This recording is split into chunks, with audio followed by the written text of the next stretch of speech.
this is an iHeart podcast. Guaranteed human.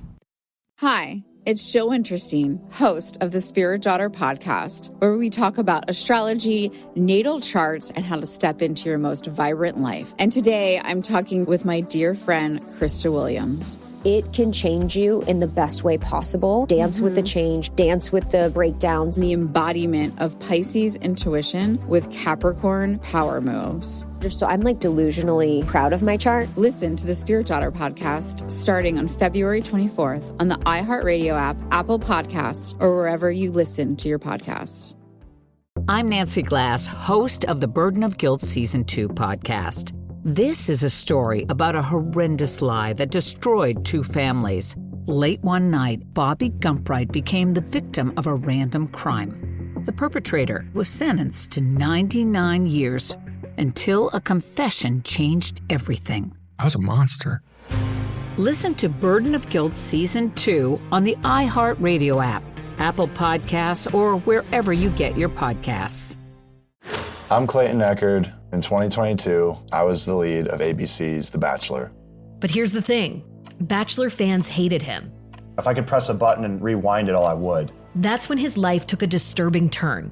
A one-night stand would end in a courtroom. The media is here. This case has gone viral. The dating contract. Agree to date me, but I'm also suing you. This is unlike anything I've ever seen before. I'm Stephanie Young. Listen to Love Trapped on the iHeartRadio app, Apple Podcasts, or wherever you get your podcasts. What if mind control is real? If you could control the behavior of anybody around you, what kind of life would you have? Can you hypnotically persuade someone to buy a car? When you look at your car, you're going to become overwhelmed with such good feelings. Can you hypnotize someone into sleeping with you? I gave her some suggestions to be sexually aroused. Can you get someone to join your cult? NLP was used on me to access my subconscious. Mind Games, a new podcast exploring NLP, aka Neuro-Linguistic Programming. Is it a self-help miracle, a shady hypnosis scam, or both? Listen to Mind Games on the iHeartRadio app, Apple Podcasts, or wherever you get your podcasts. Podcasting. Are you recording, Robert? I am. Yeah, we have to make sure. Professional podcaster Robert Evans, are you podcasting? Yeah. I don't know. I don't know, but I know that this is the opening of part 2 of this episode. Podcasting. This is how we're doing it. This is what we're doing. So this has started. Like the episode started, I don't know, 37 seconds ago, according to my recorder. Like we're in it now, Sophie. Mm-hmm. There's no pulling back. There's no going back to a world before we opened the podcast this way. Sophie, what is this show? Who are we? I'm Robert I enter Evans. a fugue state in Robert between Evans. episodes. You're Sophie Lichterman. This is Bastards the Behind. Because I feel like being Sophie Lichterman sounds like a really difficult job. It's really hard. I would much rather be the other guy. Let's do it that way. And then I just have to read this story. I'm Sophie Lichterman, and I'm gonna go cry. Okay, well, Caitlin Durante, how are you doing today? You did! Oh, you said it. How are you doing on this Durant day? Wow! What? Oh my God! I am doing well. I just had a snack, so I'm not taking the advice of Bernarr MacFadden, which would be don't eat or go to doctors. I eat food, and I do try to avoid doctors, but not for the same reasons that he did. I believe in science, but I've had some problems with doctors in the past. Go ahead and listen to Sludge, an American healthcare story, if anyone wants to hear my experience. Sludge. I have more of a problem with just the kind of institution of the American healthcare system than like it's bad. Individual doctors, right? I've known a lot of great doctors. I avoid medical care like the plague. Although right now that is on the advice of several medical professionals I know who have repeatedly told me there is the hospitals are completely past capacity. We have no equipment. We have no room to help anybody. Stay healthy. Yes. Don't go to the doctor. You can't go to the hospital now. There's nothing for you here. You should avoid them because of the plague. Yeah. So, try to eat well, everybody. Be careful on the street. And just exercise, and then you won't have to go to the doctor. It's more like, it's not that you shouldn't go to the doctor. It's that we have systematically destroyed large aspects of our healthcare system. And so there may not be a doctor for you to go to. Happy Halloween, everybody. It's after Halloween. I don't know what I'm doing, Caitlin. In 1912, Bernarr MacFadden has just come off of the failure of Physical Culture City, which I cannot get over as the name for unbelievable. After all those people committed physical culture city treason. Physical culture treason. 1912 is also the year that the Titanic sank, so a lot of tragedies happened. A lot of tragedy. And thank you, Caitlin. I'm so impressed that you didn't get a Titanic mention in part 1. I'm proud of you. Well, Robert, you said Titanic. I did. As a way to as an adjective for something else, and I really did think about interrupting you and just saying hang on a minute, can we talk about Titanic? Yeah. But I decided to respect you. Thank you. Yeah, you did not commit physical culture treason. I did not, and you're welcome. You're welcome also to me. So, by the way, the Titanic disaster could have been avoided if people had better physical culture. And you know what? According to learn how to swim, motherfuckers, you dead assholes. That's what I say. According to the movie, which James Cameron took, he does his research into making that movie pretty accurate. There is a scene that takes place in a gymnasium that was on the Titanic. Yeah, I've never watched it. Don't intend to. Robert, what? I can't believe that you don't want to watch Titanic. I watch one movie, and it's The Mummy. And I would watch Titanic, but it's giving me some serious Mummy vibes, so I feel like I've already seen it. Look, you haven't one of those many ripoffs of The Mummy, like Saving Private Ryan or The Crying Game. All shades of The Mummy. While we're on movies, I did want to bring up how the story of what's his name? Bernarr. It's a ridiculous name to make for yourself. Bernarr. That would be like Bernarr. If I just was like, I'm going to go by Caitlin from now on. Caitlar. Just taking out the last letter of my name. Rabar. It's very funny. So the narrative, the story of Bernarr's life sounds remarkably similar to that of Charles Foster Kane of Citizen Kane, where he's dragged away from his mother. Then he becomes this I don't know if Bernarr, how wealthy he gets, but sounds super. I suspect, I'm almost certain he was one of the men who was kind of the inspiration for Charles Foster Kane, because another man who was an inspiration for Charles Foster Kane was William Randolph Hearst. And at his height, Bernarr MacFadden is a much more popular publisher than Hearst. His magazines outsell Hearst's publications. Whoa. He is for a time, we're getting to this, but he is for a time the #1 publisher in the United States of magazines. No one else is even, I don't think it's even all that close. He's hugely successful. We are building to that. So in 1912, the Titanic has sank because motherfuckers didn't do enough crunches. And his relationship with Susie has fallen apart, the lady that he leaves his wife for in Physical Culture City. In Physical Culture City. Another failed relationship. So he's hurting, right? He's in this rebound period when you're extra vulnerable. And we all make decisions that maybe aren't the things we're proudest of when we're in that a relationship just kind of ended badly. I think we can all be vulnerable enough to admit everybody makes decisions that maybe aren't the things they would most want to celebrate in their lives in that period of time. And Bernarr is no different. But because he's the guy he is, he does this in a somewhat grander fashion. He goes on a tour of Europe with an ulterior motive to find himself a wife. Now, the way he does this is fucking incredible. He travels to the UK to go on a speaking tour because he's incredibly popular in the United Kingdom, right? People, every time he does a speech there, it's sold out. Auditoriums full of people. And his books, which have been banned in the United States, sell like hotcakes over there because he's like, hey, he's got banned in the US for being too obscene, but you English people, you're advanced and like urbane enough to appreciate this work. So as a major celebrity, he announces a contest, Great Britain's Perfect Woman. Now, he frames this as, this is a health contest, right? To see like who is the fittest woman in Great Britain, like who is the healthiest woman in Great Britain. I already hate this. Yeah, you're not going to like it anymore after this point, Sophie. Unhappy. So obviously, since he's the one running the test and is the great expert on physical culture, he gets to choose the winner. And the prize that the winner wins is a job offer from Bernarr MacFadden.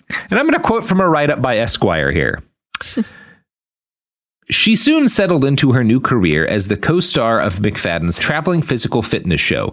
Billed as the world's healthiest man and woman, the pair performed feats of physical prowess, the highlight of which was Williamson, the woman that he picks out, Williamson's nightly jump from a 7-foot platform onto MacFadden's stomach. It wasn't long before Mary Williamson discovered her biggest prize, and the secret reason for the contest. MacFadden was searching for his third wife, and she was the lucky winner. One day, while the pair was halfway through a 10-mile run, he proposed. When she accepted, she later recalled, he stood on his head for me for 1 minute and 4 seconds. Fucking incredible guy. That doesn't do it for you, Caitlin? A guy 5 miles into a run, standing on his head for a minute to celebrate? I mean, the bar has been set now. Now that I know this, don't you dare anyone propose to me unless you're able to stand on your head for 64 a minute and 5 seconds. Yeah, 65 seconds. You got to beat 65? Him now. Like, that's the one to beat. Right. All right. Get practicing, assholes. It is like, it's easier than I have to think, because she's like, wow, he's not, again, actively dying of typhus. What a catch. He can stand on his head and didn't cough up a lung because he's been eating cigars 19 times a day for the last 30 years. I mean, isn't that how like peacocks select their mate? They're like, ooh, this is the sexiest one. Yep. So I'm going to mate with that one. I mean, I think that's more than peacocks do that, but yeah. So as soon as they were married, Bernarr started pumping babies into his new bride. As a eugenicist, what? Look, this is no place for prudery, Caitlin. I'm sorry. You're absolutely right. That was a prudish response for me, and you worded that perfectly. So. Thank you, Caitlin. No notes. Thank you. As a eugenicist, Bernarr believed that the fit had a responsibility to breed in order to fill the world with more genetically perfect children. Oh no. He lived his creed by giving his wife 7 children in 12 years, which is too many. I would say too many. I mean, it's better than 12 children in 7 years. That is better than 12, and also more possible. I guess you might be able to make it. That would be real tricky. But... It would be hard. You would have to really time that shit out careful. He gave them insufferable names, and he may have been the guy who invented insufferable names for your celebrity kids. Ooh. Bernice, but spelled Byrnece. Hate it. Absolutely hate it. Berwyn, spelled Berwyn. And yeah, just like Bryce. He has a Bryce. Like these fucking... So they're all like vaguely derivatives of his name. Yes, of course. Because they're vaguely derivative off of him. Yeah. His children, he only has these kids so that, number one, he can publish magazines about raising kids, and so that he can make his kids into celebrities in Physical Culture magazine and talk about all of his... Because he's had all of these different health ideas, right? That he's written about, like, you eat this, or you don't eat this, or you do this every day and it'll do this. And he's testing them on his kids. Oh, no. And he's like putting them in the magazine and being like, look, when you starve your child, look at how strong my boy is. And like all of this kind of shit. Which the irony there is alarming, because he was starving as a child and he should know that didn't work out for him. Yeah, look, people do things. Our brains work in mysterious ways. Bad ways. Our brains mostly work in bad ways. Yeah. So, yeah. He believed baldness for an example of the kind of things that he believed. And I should note that while he is testing a bunch of health theories on his children, he also tests all this on himself. Like, in fairness, he's not... good. Not testing on himself, too. So he believed baldness could be cured by tugging on one's hair, which he did regularly. This made his permanent pompadour look unkempt and vaguely crazy. So his hair is like always shooting out everywhere because he's pulling on it constantly, like a man with a scalp condition. He went barefoot at all times, convinced that this kept him in contact with the Earth's magnetic forces. So he's like super rich. He's a millionaire, but he's going to all of these business meetings and political meetings, stuff like barefoot in the middle of like 1900s New York. So he basically has the Edward from Twilight first movie hair. Yeah. Yeah. And look, I run barefoot. I'm a big advocate of barefoot stuff. There are some places in the world that I was not willing to go barefoot. And those included downtown South New Delhi, India. Just because like it didn't seem like a good idea. And New York, I have to think like I don't think it's a good idea to necessarily always be barefoot when horse shit is 80% of what's on the street, which in New York in like 1910, it absolutely is. But whatever, he's fine. Yeah, it seems to work for him. Thriving.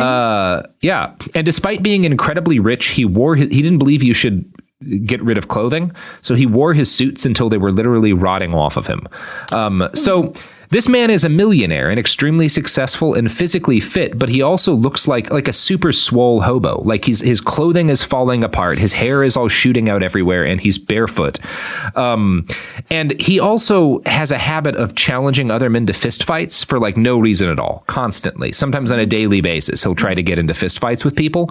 So a lot of folks who see him don't realize, oh, that's wealthy publisher Bernarr MacFadden. They're like, oh, that is a mentally ill vagrant. Like this is a man who needs medical attention because he's not well. Which he would refuse to get. Which he would refuse to get. He also launched a variety of different health foods. My favorite. Oh my God. I have to. I don't want to read this to you. I want to show you the ad, and you can describe this to our audience because it is. Okay. I got you. How do I? Oh, thank you, Sophie.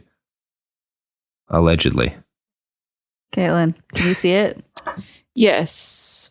Look at that. Look at that. Okay, here we go. It's called Strength. I believe it's just probably pronounced food. Strength food, but it's spelled, food is spelled F-U-D-E. Strength food. Strength. I like upon first glance, I thought it said fudge. Yeah. So strength fudge, sort of. Let's see. It's called. The logo is under Strength Foot is it's different. It's different. Another tagline seems to be "Don't be a weakling." Yeah, and I think that's Bernarr on the front of the food, doing the weird like hand, showing off his biceps. Don't be a weakling on top of the box. Doing a Schwarzenegger pose with the muscles. Mm-hmm. He's not even that swole by today's standards, is the thing. By today's standards, well, no, but come on, man. You got to look at like how recently though today's standards happened. Like you watch action movies from like the 80s, and like it's fucking overweight dudes in their late 40s. Like you look at, I remember, a good example of like how recently what the definition of being jacked has changed in the second Indiana Jones movie, the one that everybody prefers to forget because of all the racism. Right. There was going to be like this shirtless scene for Harrison Ford. So he got super jacked. They talk about this in like the behind the scenes that he had to get like in crazy good shape in order to like do this scene. And he just looks like I know very well what you're talking about in that. You would cast him today as the guy is like the stoner who doesn't exercise in your movie. If he was going to be opposite of like the average looking man who is Kumail Nanjiani with 90 pounds of muscle packed on. I do like that there's a tagline, famous authority on food and hygiene. Mm-hmm. Hygiene was a big word in this period of time. Yeah. The Nazis talk about hygiene all the time, racial hygiene. You're supposed to hygiene's often have a negative strength term. Food with cream. I'm so confused. Yeah, I don't know what it is. I think it's like some sort of porridge. I don't want it, Caitlin. I wonder if this is like kind of the original protein powder, because it says that I think it kind of is. Serve it with cream or sugar or sliced bananas and cream. So it sounds like you just like put it into your smoothie. Yeah. Well, it's not really I don't think smoothies science has really been invented yet. But he is like, this is definitely like the precursor to like protein powder. I do like to that muscle it milk, literally says berries and cream on there, and I'm like, berries, bananas, and cream. Like, what is a smoothie besides those things? The commercial, the berries and cream guy. There would be people in this period of time who would argue with him that like, no, fruit's bad for you. Fascinating. So he's this mix of like absolutely dangerously wrong stuff, and also being like, no, you should mostly eat vegetables and fruit, and like, maybe avoid red meat, which is good health advice, generally good health advice, unless you have an iron deficiency or whatever. But like most people who eat red meat eat more of it than is good for their health, including me. So yeah, I don't eat red meat, judging. So. Good. You're probably much healthier as a result. I tracked down and slaughtered an entire cow earlier today, and I'm currently wearing its body like a cape and eating it slowly. I was going to like ask about that. Yeah. My doctor says I have to stop because I've picked up a ton of different kinds of worms. But, Caitlin, what's life without worms, huh? That's what I have to ask. That's what I say every day. That's what I know. That's my magazine, Worm Culture. Well, hopefully no one commits worm culture treason against you. Oh, you do not want to know the punishment for worm culture treason, Caitlin. It's ivermectin. It's actually just ivermectin. Oh, okay. All right. Well. Yeah. So he's tearing right along. Business is growing at a very fast pace. And then tragedy strikes. World War I, which is bad for Bernarr MacFadden and no one else. Otherwise, a great time, right? I know it's very shocking to hear about World War I being bad for somebody, but it's not great for his business. Interesting. Mm-hmm. So we finally found one bad thing to say about World War I, which, this has been a very pro the First World War podcast. So this is hard for me. His disposable income, people have less money to spend on magazines, right? And a lot of the young men who are going to be most interested in consuming his content are getting shot with machine guns repeatedly on the Western Front. Yes. But Bernarr weathered the storm, and in 1919, on the advice of his wife Mary, he launched a magazine called True Story. Now, this is yet again Bernarr inventing something that would prove to be one of the most influential cultural decisions in history. Like, it is hard to overstate the influence of this magazine. And in order to help me adequately explain why this is important, I am going to read a quote from American Heritage magazine. True Story was the originator and exemplar of the Confession magazine.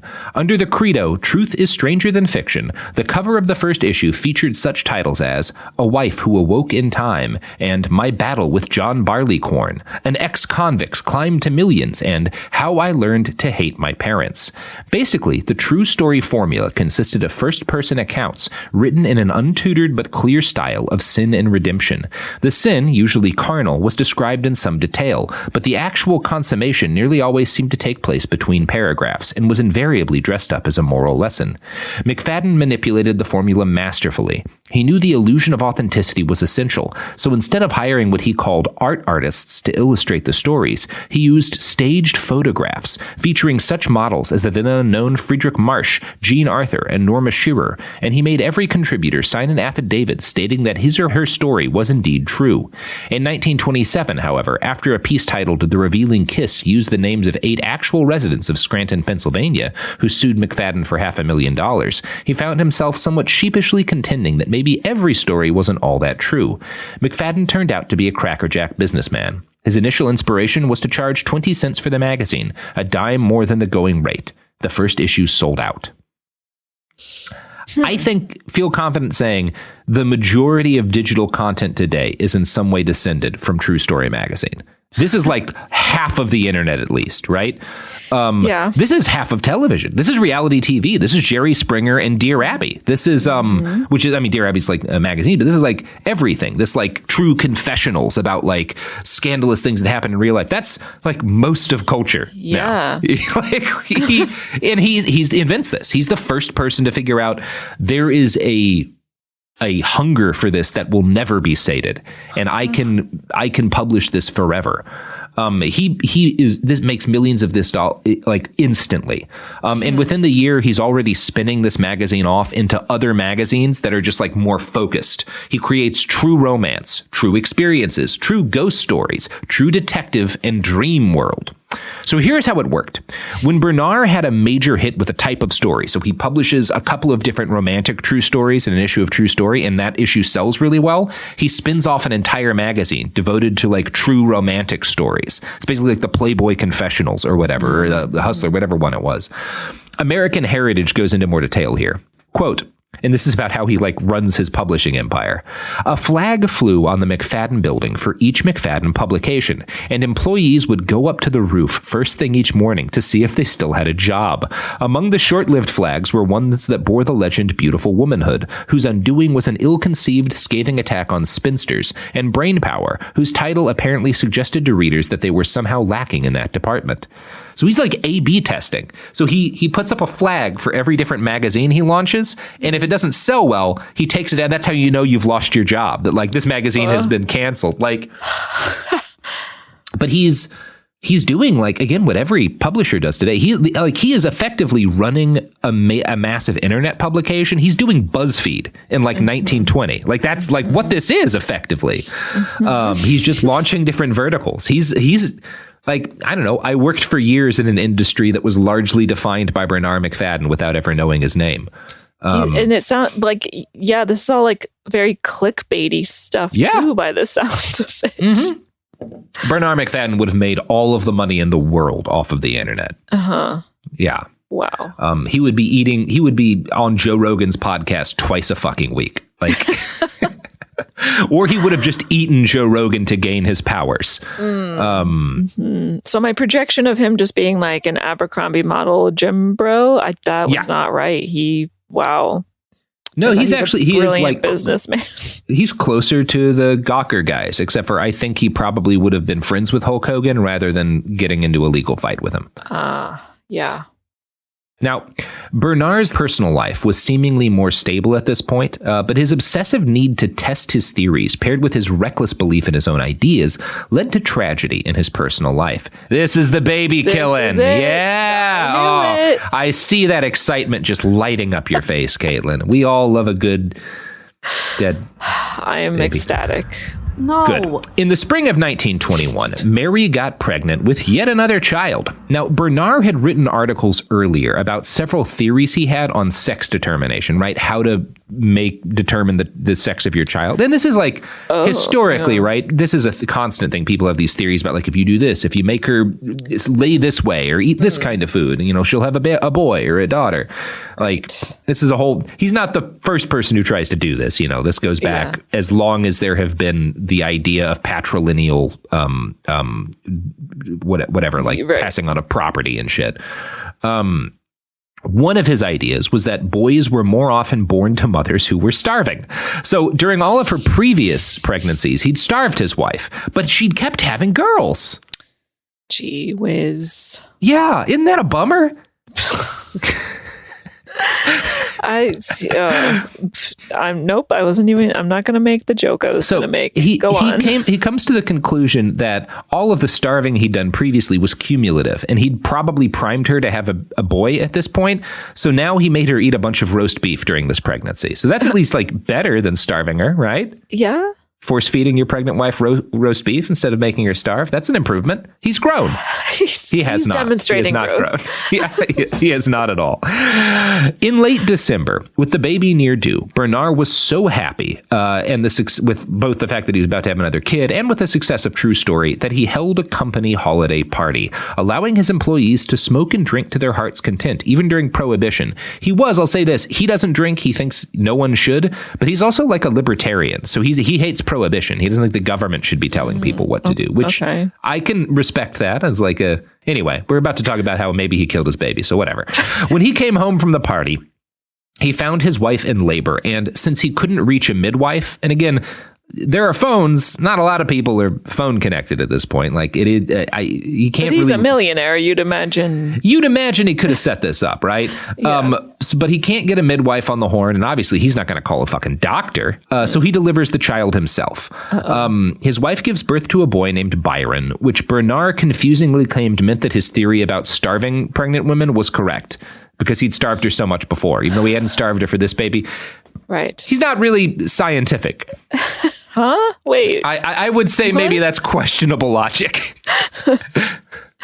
So he forced an immediate announcement of the boy's birth into Physical Culture magazine, and he only grudgingly allowed a doctor to enter his home and put 15 stitches in his wife after she repeatedly begged him. So for hours, she's bleeding and in agony and is like, please let me have a fucking doctor. I'm ripped open. Let me, like...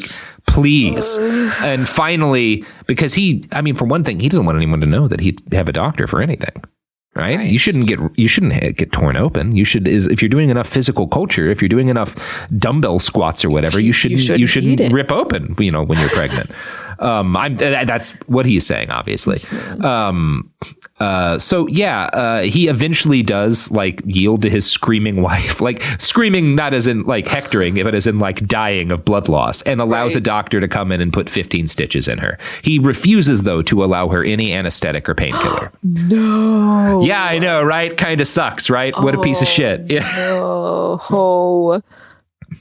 Look, this is a sympathetic start to the Bernarr MacFadden story. We are past the point of sympathy now. Yes.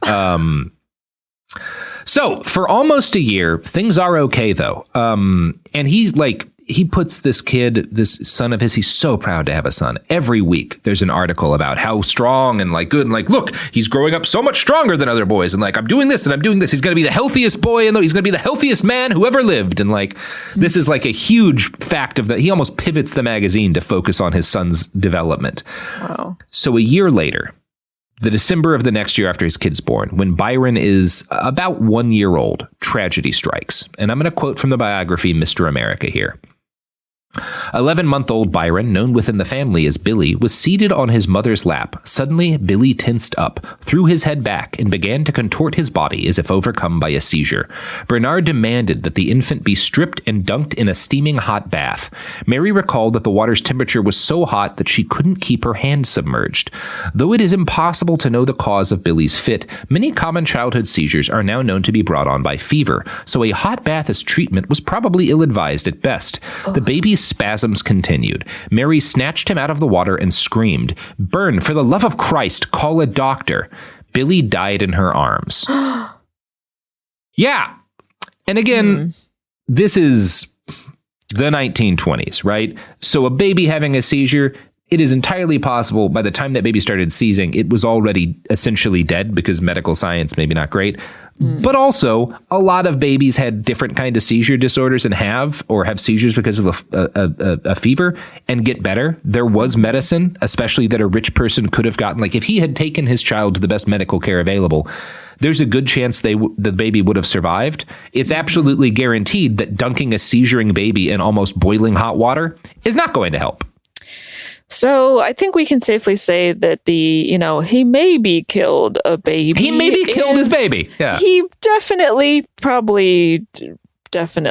his baby. We can't say for certain that he killed his baby. We can say for certain that he made that 11-month-old child's last moments be of horrible confusion and pain submerged in near boiling water. Yeah. Yes. Yeah. For sure. Which is, I would say, bad parenting. I'm not an expert. I don't have a kid. I try not to talk about what you should do with your kids.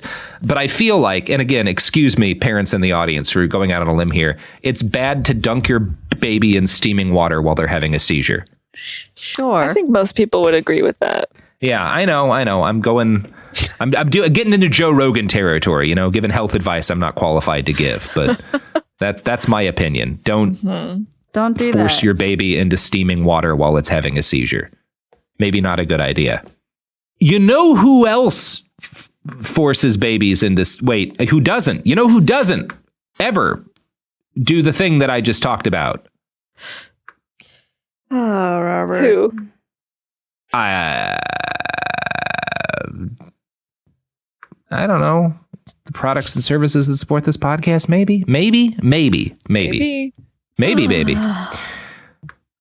Sophie, what?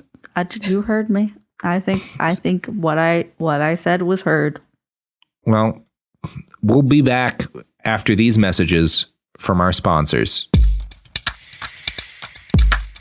Hi, this is Joe Winterstein, host of the Spirit Daughter podcast, where we talk about astrology, natal charts, and how to step into your most vibrant life. And I just sat down with a Minnie Driver. The Irish traveller said when I was 16, you're going to have a terrible time with men. Actor, storyteller, and unapologetic Aquarian visionary. Aquarius is all about freedom loving and different perspectives. And I find a lot of people with strong placements in Aquarius are misunderstood. A Sun and Venus in Aquarius in her 7th house spark her unconventional approach to partnership. He really has taught me to embrace people sleeping in different rooms, on different houses, in different places, but just an embracing of the isness of it all. If you're navigating your own transformation or just want a chart side view into how a leading artist integrates astrology, creativity, and real life, this episode is a must listen. Listen to the Spirit Daughter podcast starting on February 24th on the iHeartRadio app, Apple Podcasts, or wherever you listen to your podcasts. I'm Caitlin Durante, and in 2022, I was the lead of ABC's The Bachelor. Unfortunately, it didn't go according to plan. He became the first bachelor to ever have his final rose rejected. The internet turned on him. If I could press a button and rewind it all, I would. But what happened to Clayton after the show made even bigger headlines. It began as a one-night stand and ended in a courtroom, with Clayton at the center of a very strange paternity scandal. The media is here. This case has gone viral. The dating contract. Agree to date me, but I'm also suing you. Please search warrant. This is unlike anything I've ever seen before. I'm Stephanie Young. This is Love Trapped. This season, an epic battle of he said, she said, and the search for accountability in a sea of lies. I have done nothing except get pregnant by the Bachelor! Listen to Love Trapped on the iHeartRadio app, Apple Podcasts, or wherever you get your podcasts. What if mind control is real? If you could control the behavior of anybody around you, what kind of life would you have? Can you hypnotically persuade someone to buy a car? When you look at your car, you're going to become overwhelmed with such good feelings. Can you hypnotize someone into sleeping with you? I gave her some suggestions to be sexually aroused. Can you get someone to join your cult? NLP was used on me to access my subconscious. NLP, aka Neuro-Linguistic Programming, is a blend of hypnosis, linguistics, and psychology. Fans say it's like finally getting a user manual for your brain. It's about engineering consciousness. Mind Games is the story of NLP. Its crazy cast of disciples and the fake doctor who invented it at a New Age commune and sold it to guys in suits. He stood trial for murder and got acquitted. The biggest mind game of all? NLP might actually work. This is wild. Listen to Mind Games on the iHeartRadio app, Apple Podcasts, or wherever you get your podcasts. Welcome to the A Building. I'm Hans Charles. I'm Menelik Lumumba. It's 1969. Malcolm X and Martin Luther King Jr. had both been assassinated, and Black America was at a breaking point. Rioting and protests broke out on an unprecedented scale. In Atlanta, Georgia, at Martin's alma mater, Morehouse College, the students had their own protest. It featured two prominent figures in Black history, Martin Luther King Sr. and a young student, Samuel L. Jackson. To be in what we really thought was a revolution. I mean, people were dying. 1968, the murder of Dr. King, which traumatized everyone. The FBI had a role in the murder of a Black Panther leader in Chicago. This story is about protest. It echoes in today's world far more than it should, and it will blow your mind. Listen to the A Building on the iHeartRadio app, Apple Podcasts, or wherever you get your podcasts. And we're back.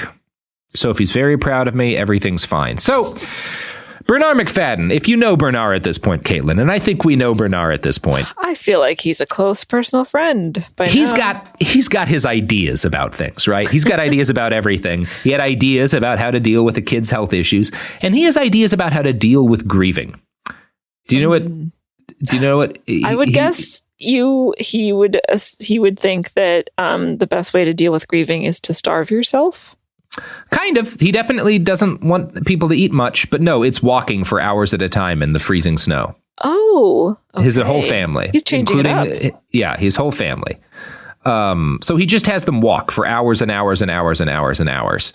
And yeah, now again, he had spent the better part of a year writing articles about how healthy his son was and how this is all due to his different nutrition theories. So the fact that his son had died, that's bad for business, you know? Yeah, that's not going to go good for you. Well, yeah, that's not going to go good for you. So, Jesus, this is such a bleak story.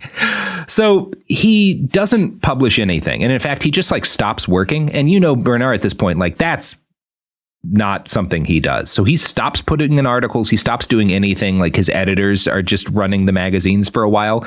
And he forces his wife to walk 200 miles to Manhattan with him, carrying their luggage all the way in the snow. Oh that's how that's how not, it's one thing if that's how you deal with grieving. That's actually, I could honestly see like the last time I was heavily grieving, I would run like 80 miles a week. Like I get that idea. Mm-hmm. Forcing your wife to walk 200 miles in the snow so that because she has to grieve the same way, that's the fucked up. And the fact that he probably killed his baby. Yeah.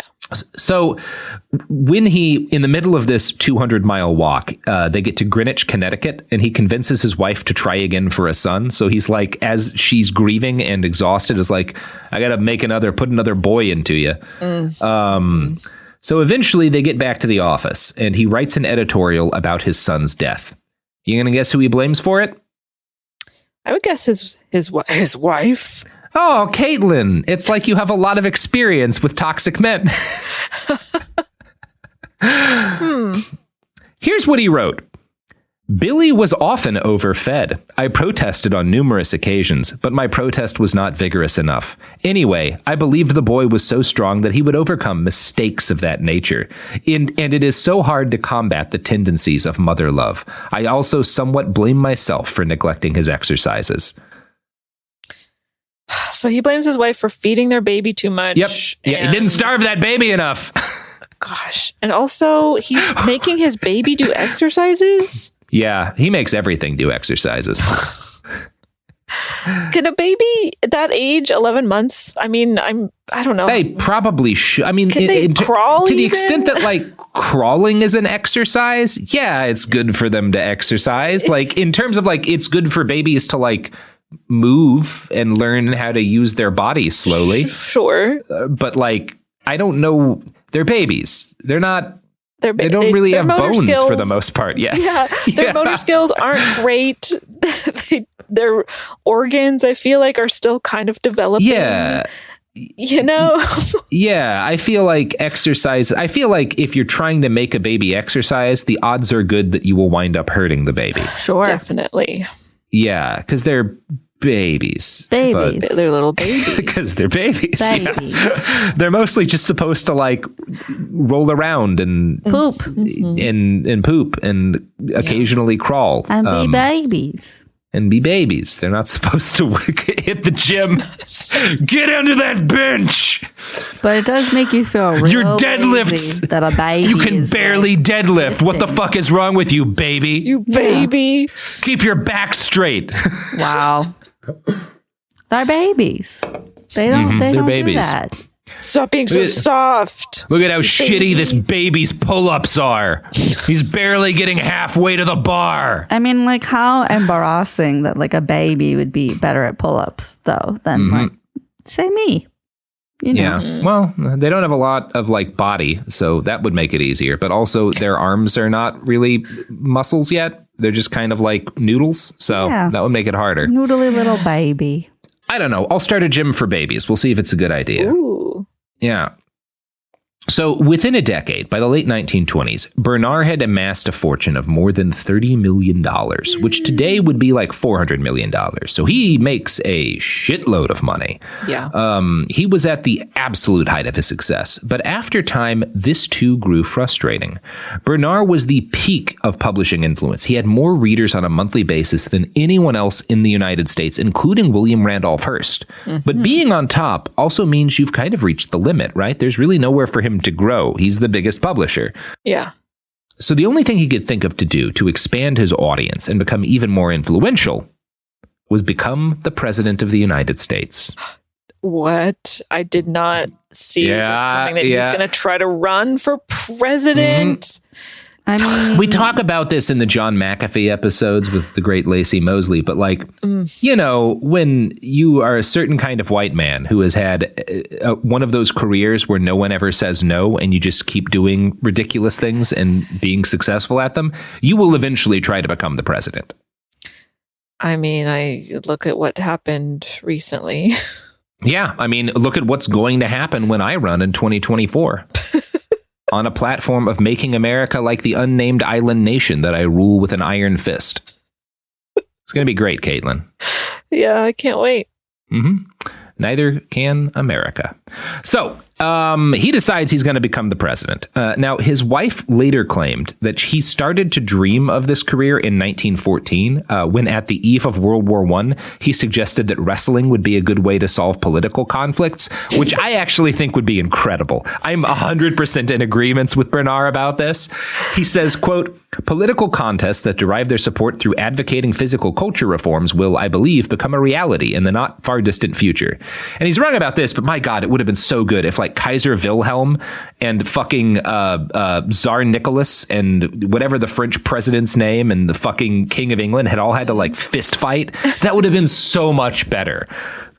If George Bush and like Saddam Hussein had a cage match, I feel confident saying we would think fondly on the Iraq War. Yeah, it was that time George Bush got stabbed in the eye by Saddam Hussein. That was funny as hell. Can you believe he thought Saddam wouldn't pull a knife in a fist fight? What an idiot. Wow. Okay. Yeah. Barack Hussein Obama and John McCain just like street fighting. just wailing on each other while fucking Joe Biden and what's her name, the governor of Alaska, Sarah Palin, yeah, like have a chain fight. My God, it would be so much better. Oh, sure. Yeah, everything would be better. Mm-hmm. Mm-hmm. Okay, good. I see your point. Yeah. World War II might have gone worse because I do not think FDR would have been able to beat Hitler in a street fight. Yeah. So there's limits to this. We would have needed to elect Bernarr MacFadden president. If only. He could have taken on Hitler. Although he might not have wanted to, as we'll get to. So Bernarr decides he's going to become president. And in the mid-1920s, so at first he thinks like inevitably the progress of physical culture, because I'm getting so popular so quickly, in another 10 years, everyone will agree that the strongest man in the country should be president. And then I'll be president because I'm the strongest man. That does not happen. And so in the mid-1920s, Bernarr decides to launch a magazine dedicated to making him into a serious intellectual and political figure.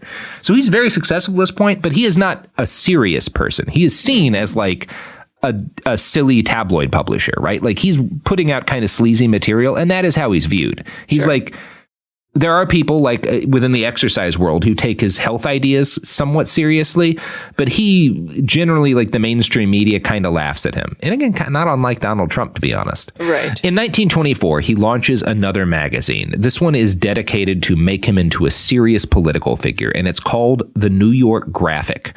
Though he was attempting to, again, kind of establish like a New York Times analog that will give him respect, the New York Graphic immediately becomes like the tackiest scandal sheet in the country. That said, it also employs some of the biggest names in American media history at early stages of their career.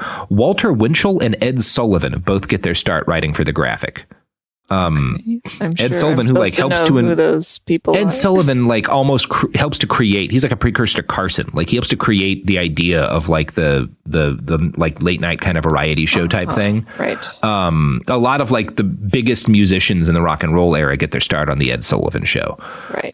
Most of the titles of graphic articles were lurid, to say the least. One was "Two women in fight, one stripped, other eats bad check." I kind of love that one.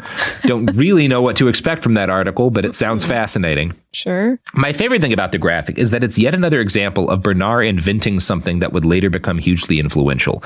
The Bernarr creates Photoshop, kind of. He invents for his magazine a graphic design technique called composographs.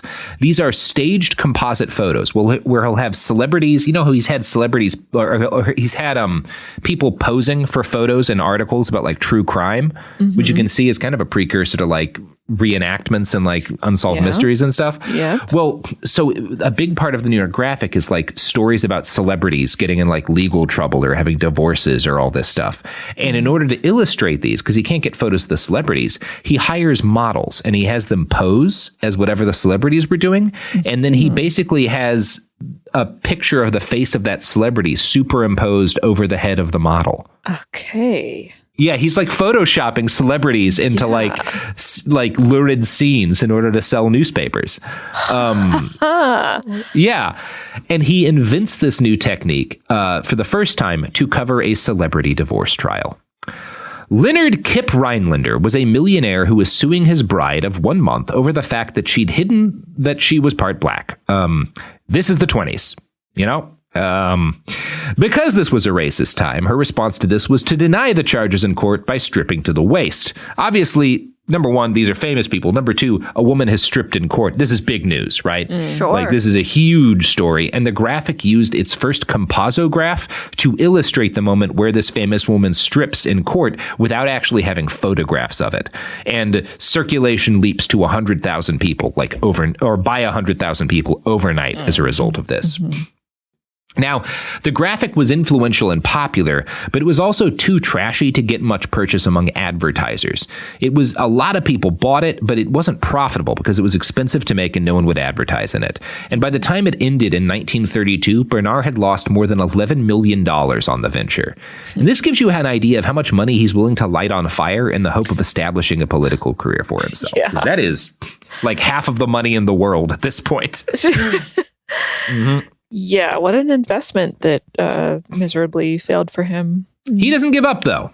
In 1929, he commissions 3 biographies about himself. Now, this was a new idea at the time, a wannabe presidential candidate paying to have a biography written by a ghostwriter in order to drum up interest in his campaign. Every single candidate does that now, right? Like 100% of people who run for president have a book published about them, like that they supposedly write, you know. Right. Bernarr invents this. As far as I can tell, he's the first guy to do this. Again, a visionary. Truly. He is living in the 21st century in 1929. I mean, good for him. Yeah, unfortunately, he's not living in any of the good parts of the 20th century. So, these books were obviously trash. One invited readers to, quote, study him as he governs a whole community of employees that is like a little city. See, he can run a magazine, so he's clearly ready to run the country. I mean, he did run that one little city until everyone committed treason against him. Yeah, physical culture treason. So... these are not well regarded by reviewers, these books. The American Heritage article that I've been reading from cites an H.L. Mencken review. Quote, the authors of these brochures do not spare the goose grease. Poor MacFadden chokes and gurgles on it in every one of their 825 pages. I can recall no more passionate anointing of a living man. He appears as a hero without a wart, spiritual or temporal, sworn only to save us from the medical trust and make us strong enough to lift a piano with our bare hands. Wait, one of these biographies was over 800 pages long? Yeah. He's, again, they'll dial it in. By the time Pete Buttigieg is getting his vanity biography published, we've gotten much better at it, you know? Great. While the graphic had no luck establishing Bernarr as a political name, it was influential in getting Jimmy Walker elected mayor of New York City. Unfortunately for Bernarr, Mayor Walker refused to appoint MacFadden city commissioner of health, which Bernarr was hoping would jumpstart his political career. The new mayor argued that while Bernarr's ideas on health were good, nobody actually wanted to live that way. Despite this, by the mid-1930s, Bernarr was more successful than ever. Circulation of his magazines topped 7.3 million people, which again beats every other publisher in the country. As time went on, some of the most influential people in world history would write columns for Bernarr's magazines. Winston Churchill, Eleanor Roosevelt, Margaret Sanger, Mahatma Gandhi, and Adolf Hitler. Oh. Well, all right. Okay, so the Hitler article was not technically a column. His editor had interviewed Hitler in 1923, and when Hitler started rising to power in the early 30s, they published this interview as a column because that's like the sexier way to advertise it. And the column, it's titled as if Hitler wrote it. It's titled, When I Take Charge of Germany. By the way, for an example of, again, the way Bernarr does this sort of thing. So the article that Gandhi writes, or quote unquote writes, is titled My Sex Life by Mahatma Gandhi.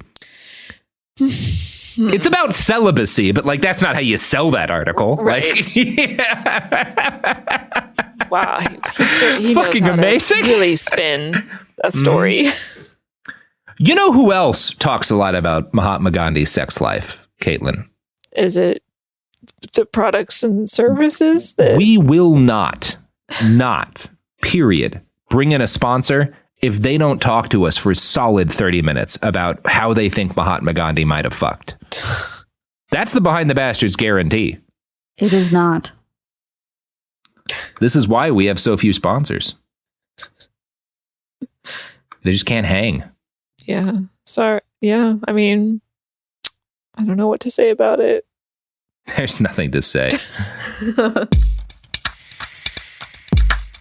Hi, this is Jo Winterstein, host of the Spirit Daughter podcast, where we talk about astrology, natal charts, and how to step into your most vibrant life. And I just sat down with a Minnie Driver. The Irish traveller said when I was 16, you're going to have a terrible time with men.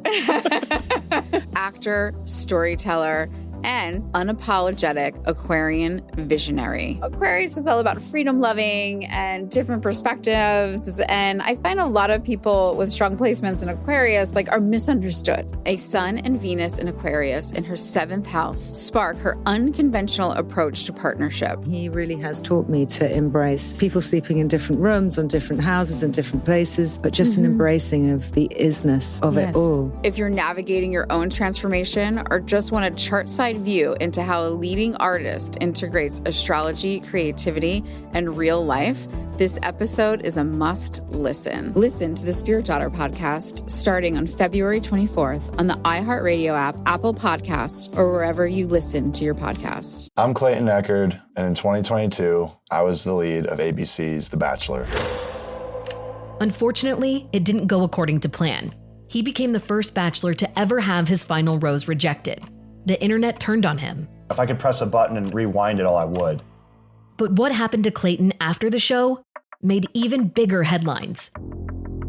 It began as a one-night stand and ended in a courtroom, with Clayton at the center of a very strange paternity scandal. The media is here. This case has gone viral. The dating contract. Agree to date me, but I'm also suing you. Please search warrant. This is unlike anything I've ever seen before. I'm Stephanie Young. This is Love Trapped. This season, an epic battle of he said, she said, and the search for accountability in a sea of lies. I have done nothing except get pregnant by the Bachelor!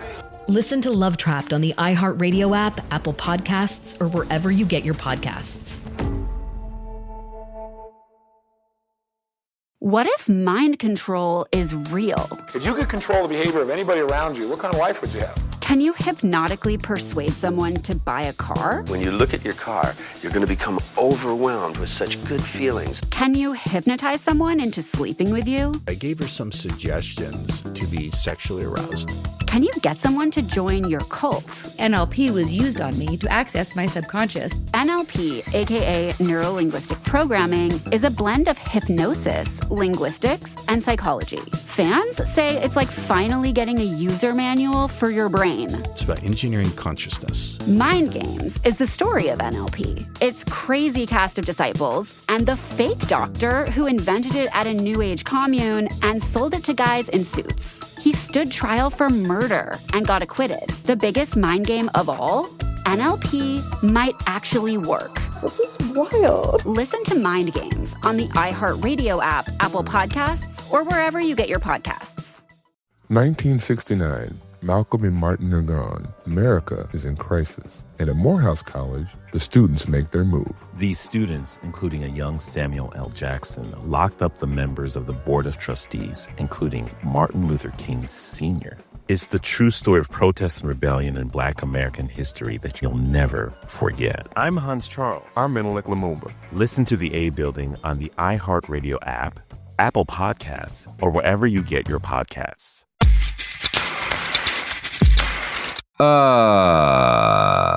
We're back, and we're just having a great time. How are you doing, Caitlin? I'm doing well. I've heard a lot of information about Bernarr. He's a fascinating man. He's a fascinating fellow. And it keeps, there's peaks and valleys as far as, his conduct in his life. And, but I continue to be amazed at some of his choices. So you're keeping me on the edge of my seat. Yep. Well, let's talk about how he got Franklin Delano Roosevelt elected. So, in 1931, he bought an existing magazine called Liberty, which was, compared to his other publications, fairly respectable. It's a politics and culture publication. So he immediately starts writing editorial columns for this on topics as broad as organized crime and the importance of returning Americans to farming. In 1932, in the midst of the Great Depression, FDR starts his run for president, and Liberty magazine backs FDR's candidacy. Now, one of the chief questions of the election was whether or not the aging polio victim was capable of handling the physical strains of the presidency, right? That is a big question. Can he do the job? He's dying of polio, or post-polio, or whatever. As America's best-known fitness nut, Bernarr MacFadden was in a unique position to allay people's suspicions, because people do listen to what he has to say about fitness. So if one of his publications gives FDR a clean bill of health, that means something. As Liberty's publisher, he had the magazine sponsor a medical examination of Roosevelt by several doctors, even though Bernarr is on record as saying that doctors are all full of shit. Right. In this case, they might have been, because they said FDR was in perfect health, which he absolutely was not in. But this article saying that FDR was in great health is a big, has a significant role in the election. Mark Adams, Bernarr's biographer, writes, "The biggest doubt about the Roosevelt campaign vanished almost overnight." And that is, broadly speaking, I don't know, probably good. I mean, FDR, complicated history, shall we say, to say the least, in a number of ways. But within the context of Bernarr's career, I will say this is a positive moment, because we're about to talk about how big a fan he was of fascism. See, Bernarr MacFadden, oopsie toodles. Another thing. I mean, I guess I could have, the threads are there to arrive at this point, but I am still a little surprised. So once again, thanks for keeping me on the edge of my seat. No, it's all thanks to Bernarr. So Bernarr is both a product of his culture and a culture creator. And as the U.S. went, real into eugenics in the 20s and 30s, so did he. He had his paid columnists write glowing articles about eugenics, one of which included this paragraph: "Eugenics is the mightiest comet that ever came skidding into the little solar system of human thought. Suppose we are breeding for a sound mind and a sound body, and have formulated a scheme of judging the applicants with a score system, not unlike that which they glade the Orpingtons at the country fair. Here is A1. Her score is 95 3/4, the best applicant in the lot for the high and holy functions of motherhood." In essence, he's saying, we ought to judge ladies like we judge pigs. Which, fine by me. No, not at all problematic. Feminist icon Bernarr MacFadden. Yeah. Oh my gosh. Yeah. Keto. And specifically on like the criteria of like how good they would be at like bearing children. Yeah. Well, what else is there? Well, what else is if you've got exactly. a uterus? Yeah. What other function can you serve? That's what Bernarr MacFadden would probably shout at you while using an exercise bike. I found a paper by the Stark Center for Physical Culture and Sports Studies at the University of Texas. They describe MacFadden's beliefs as soft eugenics because he doesn't spend a lot of time, he's not talking about like races. He's not spending a lot of time being like, the Aryans we need to get rid of the Jews. Like, that's not really his thing. His thing is more, healthy people need to breed, and we need to raise up people to be healthy and strong so that they can breed more healthy and strong people. So it's I'm not saying that's like eugenics. Yes, it's not good. I'm just like, it's not. It's there's different kinds of eugenics. That's kind of the one that he lands on. Yeah. In his hatred of modernity, and he blames modernity for all of the health problems that people have. And in his obsession with perfect bodies, he lands right in the crosshairs of a lot of fascist theory. When Benito Mussolini took power in Italy, he emphasized physical training as a way to prepare young people for all the fighting they were going to have to do as foot soldiers of fascism. Italy's war record shows how successful this plan was. Bernarr absolutely loved this idea. From the Stark Center, quote, in 1932, readers of Physical Culture magazine, then with a circulation in the hundreds of thousands, were greeted with an unusual interview. Past magazine issues featured everyone from George Bernard Shaw to Upton Sinclair, but this was the first time a self-proclaimed fascist appeared. The man was Benito Mussolini, the leader of Italy. Since Mussolini's rise to power in 1922, MacFadden had kept a close eye on Il Duce's love of sport. Mussolini was detailed a subject deemed to be of utmost national importance: physical culture. On this point, Mussolini found a captive audience. Throughout the 1930s, Bernarr MacFadden attempted, ultimately in vain, to enter American politics through a presidential bid. His guiding focus was a belief in the importance of personal hygiene, health, and strength. This quest, which ultimately proved unsuccessful, explained Mussolini's appearance in Physical Culture magazine. Months prior to Il Duce's article, MacFadden traveled to Europe as part of President Hoover's Conference on Child Health and Protection. MacFadden himself seems to have had no solid set of political beliefs, focusing primarily on issues of health above all else. He unsuccessfully ran as a Republican candidate in 1936, but later attempted to gain a position in Democratic President Franklin Delano Roosevelt's office. It was during this trip to Europe that MacFadden crossed paths with Mussolini. United, it seemed, in their appreciation for fitness, a deal was struck, the contents of which were revealed to Physical Culture's readers. So he's political in that he thinks everyone should be jacked all the time, and he likes fascism because fascism also wants everyone to be jacked all the time, right? That's his entry, and that's his article that he lets Benito Mussolini write is on the importance of physical culture for like national identity, and they enter into a deal which they detail in this article. And the deal is that Benito gives Bernarr personal responsibility for training 40 Italian naval cadets. These men are brought to New York, they're trained under MacFadden, and they're inculcated in American popular culture. The experiment lasts 6 months, and it's the subject of a number of articles in Physical Culture. The ultimate message of the experiment, in MacFadden's eyes, is that fascism builds healthier, stronger people through good physical culture, and the U.S. should emulate Italy in this. The Italian cadets are often used as a foil. They're contrasted with the lazy Americans who have unhealthy diets. Now, after 6 months in the United States, these Italian naval cadets all showed improvements in strength and the growth of muscles. Bernarr claimed that this was evidence fascism could work its wondrous physical effects even in the United States. From the Stark Center, MacFadden stopped short of saying Italy was superior to the United States, but his writings included wishful appraisals of the Italian state and claims that America had much to learn. According to MacFadden, his Italian sojourn was a success. This explained, or so it was claimed, why the Portuguese government extended a similar invitation to MacFadden in 1932, the same year Antonio de Oliveira Salazar assumed control of the state.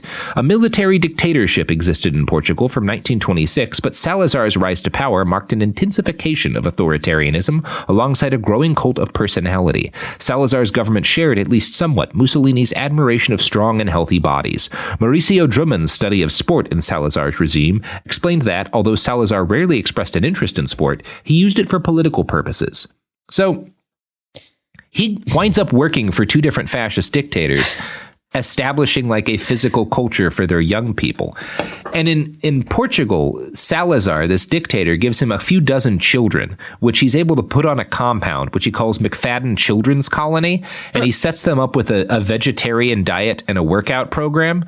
And Bernarr claims, again, in his magazine, that this is so successful, it turns their, quote, dull and stupid little faces alert and interested. What? Okay, let me just take a moment to just comprehend all of that. Okie dokie. Lot going on there, huh? There's a lot to unpack, and I don't know if my brain can do it at this time. But yeah, there's a lot going on with this episode. The Jesus twists, Christ. the turns. They keep coming. I can barely keep up. Oh, there's actually another one at the end of this paragraph. Oh, goodness. He's so happy with how this Portugal experiment goes that he co-authors a book about the experiment with who we'll call a prominent author. Do you want to guess who it is? What 30s author do you think he'd pick? Oh, my God. Faulkner. I don't know. Does the name Thomas Dixon mean anything to you? No. Thomas Dixon wrote a book called The Klansman, which was the basis of D.W. Griffith's Birth of a Nation. Uh-oh. Also, what I'm... Amazing. Was Faulkner writing stuff in the 30s, or am I not... do I not know anything? Because that might have been... Oh, geez, I don't know. I'm bad at authors.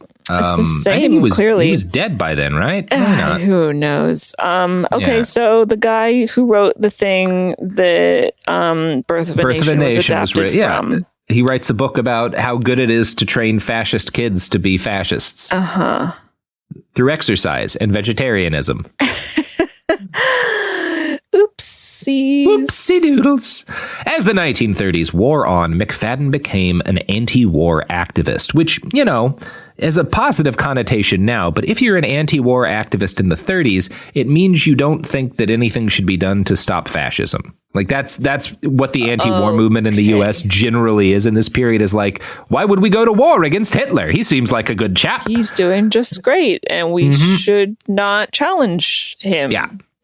Now, by 1938, to his somewhat credit, Bernarr comes around on the issue, likely because he sees public opinion shifting, and he becomes pro-war, turning out monthly calls for his readers to exercise in order to defend their nation. 1941, the year that the U.S. gets into the war, is the year things fall apart for Bernarr. Minority stakeholders in his company charge that he's used company funds to pay for his political campaigns. He's forced to sell all of his interest in the business and step down as president. Physical Culture was turned into a women's magazine as he left. It didn't do Okay, sorry. He doesn't like that. It also doesn't do very well. But the media landscape's changed a bit by this point. By the end of the war, MacFadden's marriage to Mary was also at its end. A wedge had been driven between them when he blamed her for their son's tragic death. She divorced him, and a long and brutal legal battle ensued. At the end of it, she published a book about how much her ex-husband sucked. In a final middle finger to him, she dedicated her autobiography to the doctors who had helped ease the pain of childbirth, which is the meanest thing you could do to Bernarr. Yeah. She thanked a doctor? Brutal. After I let her get stitches eventually. I mean, yeah. I like that. I like that for her. The book contains a number of allegations, including that Bernarr caused her a miscarriage by forcing her to work out incessantly while she was pregnant. So, good guy. A write-up from American Heritage ably describes the remainder of the former publishing titan's life. Auden later wrote of Edward Lear that he became a land. Bernarr MacFadden became a press release. In the last 18 years of his life, he was featured in Time, which dubbed him Body Love, or Newsweek 18 times. He ran for the Senate in Florida. He conducted innumerable fasts and hikes. He offered a prize for the best biographical play about his life. In 1949, at the age of 81, he took up parachuting and thereafter tried to make a jump each year on his birthday, claiming that his third wife had humiliated him by losing her figure, he married a woman of 42. She later had the marriage annulled. In 1953, he declared his acceptance of the nomination of the Honest Party for mayor. He pledged a business administration that would make sales tax unnecessary, eliminate traffic congestion, and obtained double-deck subway cars. He also promised to purge the city of communists. So he keeps doing the same thing his whole life, but he's less influential. He doesn't have a bunch of magazines. Nobody really gives a shit. Also, he lives quite long. He lives a long life. Look, he's not wrong about all of the things that he's saying. There's some things he gets very right, and he lives a long, healthy life as a result of it. He remains in good health into his early 80s, which suggests that, again, some of the stuff he's saying is not bullshit. He celebrated his 81st birthday by jumping out of an airplane while wearing a full suit. He repeated this stunt on his 82nd and 83rd birthdays. By 1955, though, age had started to take its toll. In October, he came down with a urinary blockage, which he tried to cure by fasting. This did not work, and he resigned himself to going to a hospital, where he died. Oh. Yep. That's it. That's the end. That's all the Bernarr MacFadden we get. What an anticlimactic ending for Bernarr. Well, I know, right? Most people, it's generally is. Not everybody has the whole Hitler, you know? He's like, all right, I'll go to the, all right, I'm dead. All right, bye. Yeah, well, he was proved right in the end. Going to the hospital got him killed real quick. And that's the message of today's episode. Don't go to the hospital. That's not the message of today's episode, Robert. I think that is the message of today's episode. Hospitals are bad. No. Don't go to them. No. I am befuddled about everything I've learned here today. Yeah. Mm-hmm. And on that note, Caitlin, pluggables? Okay. Yep. Yeah.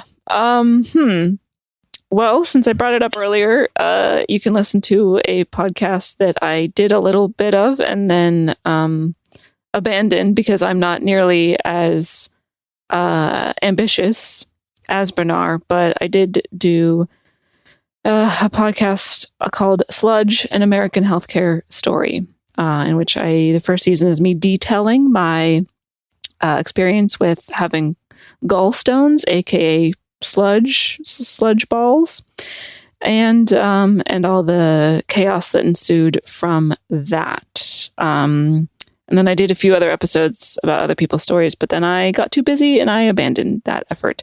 But the podcast I haven't abandoned is the Bechtel Cast. So check that out. It's a movie podcast because I am able to talk I'm better at talking about movies than I am about healthcare stuff.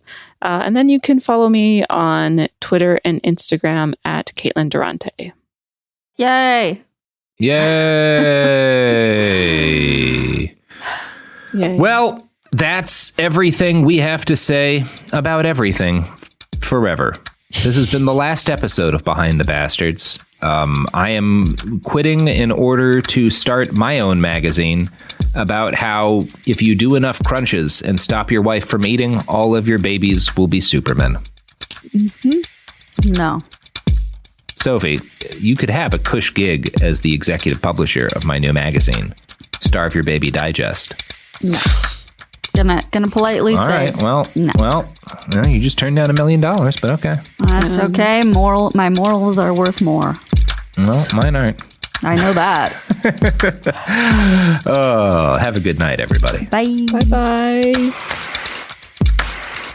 Hi, it's Jill Winterstein, host of the Spirit Daughter podcast, where we talk about astrology, natal charts, and how to step into your most vibrant life. And today I'm talking with my dear friend, Krista Williams. It can change you in the best way possible. Dance with the change, dance with the breakdowns. The embodiment of Pisces intuition with Capricorn power moves. So I'm like delusionally proud of my chart. Listen to the Spirit Daughter podcast starting on February 24th on the iHeartRadio app, Apple Podcasts, or wherever you listen to your podcasts. I'm Nancy Glass, host of the Burden of Guilt Season 2 podcast. This is a story about a horrendous lie that destroyed 2 families. Late one night, Bobby Gumpright became the victim of a random crime. The perpetrator was sentenced to 99 years until a confession changed everything. I was a monster. Listen to Burden of Guilt Season 2 on the iHeartRadio app, Apple Podcasts, or wherever you get your podcasts. I'm Clayton Eckerd. In 2022, I was the lead of ABC's The Bachelor. But here's the thing. Bachelor fans hated him. If I could press a button and rewind it all, I would. That's when his life took a disturbing turn. A one-night stand would end in a courtroom. The media is here. This case has gone viral. The dating contract. Agree to date me, but I'm also suing you. This is unlike anything I've ever seen before. I'm Stephanie Young. Listen to Love Trapped on the iHeartRadio app, Apple Podcasts, or wherever you get your podcasts. What if mind control is real? If you could control the behavior of anybody around you, what kind of life would you have? Can you hypnotically persuade someone to buy a car? When you look at your car, you're going to become overwhelmed with such good feelings. Can you hypnotize someone into sleeping with you? I gave her some suggestions to be sexually aroused. Can you get someone to join your cult? NLP was used on me to access my subconscious. Mind Games, a new podcast exploring NLP, aka Neuro-Linguistic Programming.